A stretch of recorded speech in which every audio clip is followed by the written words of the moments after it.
BFP magpapakalat ng kanyang mga tauhan sa SONA 2025 ni PBBM.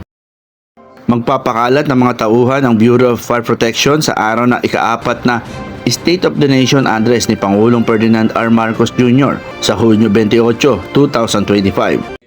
Sinabi ni BFP Fire Director Jesus Fernandez, bahagi ang Bureau of Fire Office sa pagbibigay ng seguridad sa SONA. Sa pulong balitaan, sinabi ni Fernandez na ilang mga pumbero sa Metro Manila ang magsisilbing augmentation ng Philippine National Police at mga sundalo at sa paligid ng Batasang Pambansa Complex.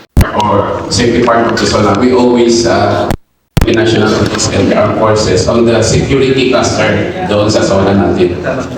Safety and security. So kasama kami sa contingent ng ating uniform services in securing the area or the SONA.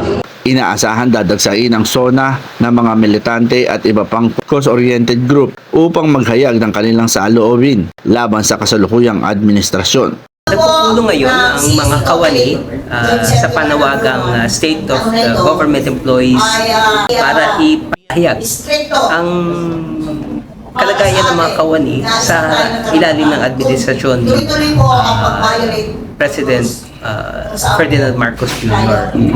Kasama sa kanilang deployment ang mga fire truck at mga medical team na handang umalalay sa anumang kaganapan.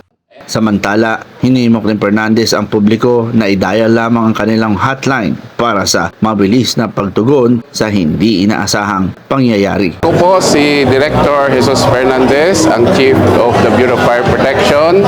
Sa ating mandato, makakaasa ko po kayo na pagka tumawag kayo sa ating mga fire station, handa ang ating mga BFP personnel para mag-responde. Kahit anong emergency po, itawag niyo po sa aming mga local fire station. On the E911. Nagbabalita, Buboy Patriarca, Road News.